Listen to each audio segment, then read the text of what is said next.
Okay, off to the pitches we go, and we are going to be going in alphabetical order tonight, alphabetical order by the name of the company. So Sam, if you are ready with the decks, we are going to start with ArtKnot, and Devin, you are up. Hi, thank you so much for having me. My name is Devin Gordon, and I'm the founder of ArtKnot, tying the art community together.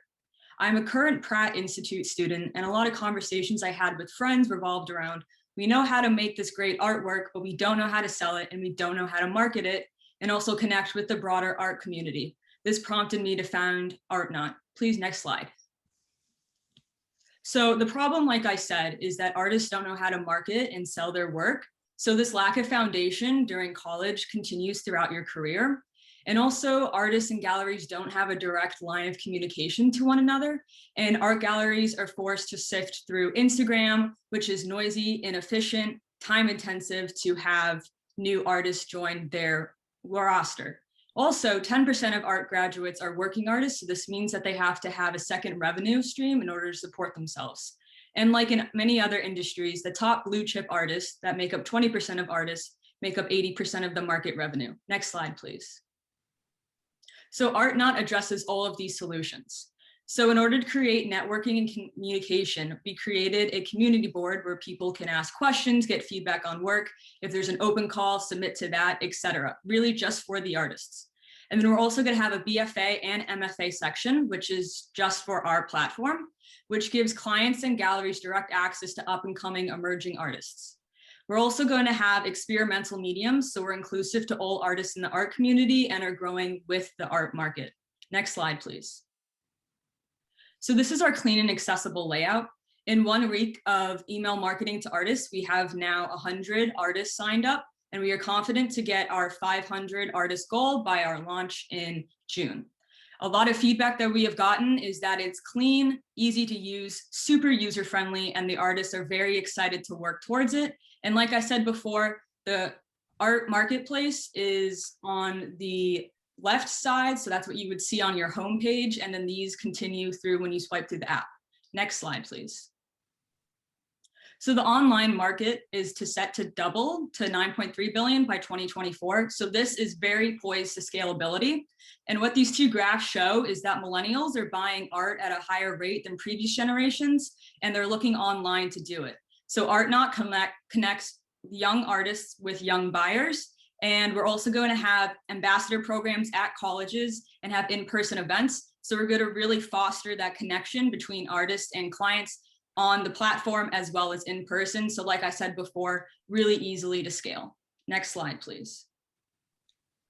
So we have all the features of the competition plus more. None of the other competition has this college MFA section. We're also going to have private messaging so artists and clients can message each other one-on-one. No other platform has a community board. It's open to anyone, and also our custom calendar. This custom calendar has the marketing built into the platform. So artists 30 seconds. Artists can set a date in the future, and then clients can add that to their calendar. So this teaches artists how to market their app. We will grow with the artists as they venture through their career. So this is also great for expansion. We will make money by having a 30% commission rate, which is also significantly less than the other platforms and less than the 50% of galleries. We will implement a second revenue stream by having ads on the website as well. So then we can have 2 streams of revenue. Thank you so much.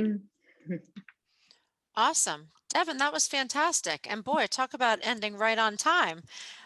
Thank you. Okay, question and answer. Marie, it's all yours. All right, so we're going to start from the bottom. How do you compare to Uprise art? Yes, so Uprise art is only for artists that they curate. I actually worked for their competition, and artists that I worked with sold with a 35% higher rate. So this is open to all artists that want to join the platform. It's not curated in any way, but we are tailoring specifically towards the higher end colleges. Like I go to Pratt, I have a lot of people at SVA that are on, and Parsons and RISD. So that's how we differ. And we're also starting with colleges as well. So we have a lot of room for expansion. Great. Fran, it looks like you have a question.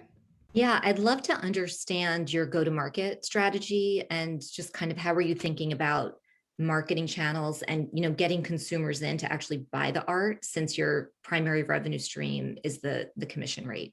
Right. So we're going to work with artists as well on their social media platforms. We're going to have an organic form of marketing in terms of having those ambassador programs like I talked about at these colleges' campuses. So we have that in person. We're going to have events as well and shows, so it has that community as well. And then we're also going to place ads that are in the inorganic. So that's what a lot of our money is going to, and just really work with the artists as well. Thank you. Renee, I think you have a question as well. Can you tell me a little bit about team, who's the team behind you, and why are you guys the best fit to achieve this? Yes, so I have a great board of advisors. I have Jeff Bergman, who is the director of Pace Prints. I have Maria de los Angeles, who is a teacher at Pratt FIT and graduated at Yale, got her MFA at painting at Yale. I have Lewis Henry Mitchell, who is the creative director of character design at Sesame Street, as well as having Thomas Werner, who is the assistant director of photography at Parsons. So I have the top leaders in all of their industries helping me to achieve this goal, and they believe in the mission. Thank you. So we're going to go to the audience. Do you plan to integrate NFTs into your model? Yes, so NFTs are the hot thing on the art market.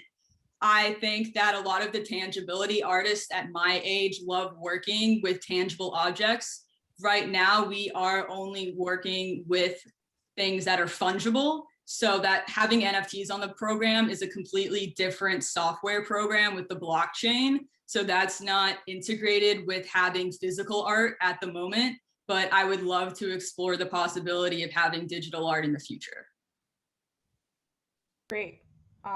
Do we have any other judges' questions? Go ahead. You're mute. You spoke about your team. I did have a question. Because it's an app, do you have computer scientists or people that can make the app for you, or did you guys all do this yourself? I'm working with the development team at Soft Edge Technologies. They're doing a wonderful job, highly recommended. So I have a great amount of people behind this. Okay, great. Thank you.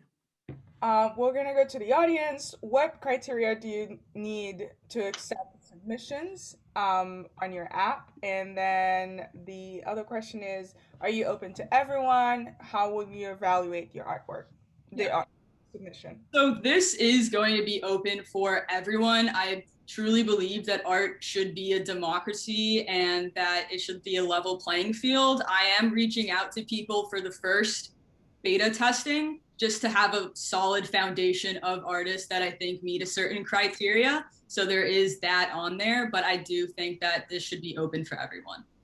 And sorry, can you repeat the question? The submission process, which you kind of covered, that was the gist of the question. And we're out of time. And we're out of time. Thank you. Thank you so much. Perfect. Awesome. Thank you, Devin. That was a great presentation. Great Q&A. Well done. Well done.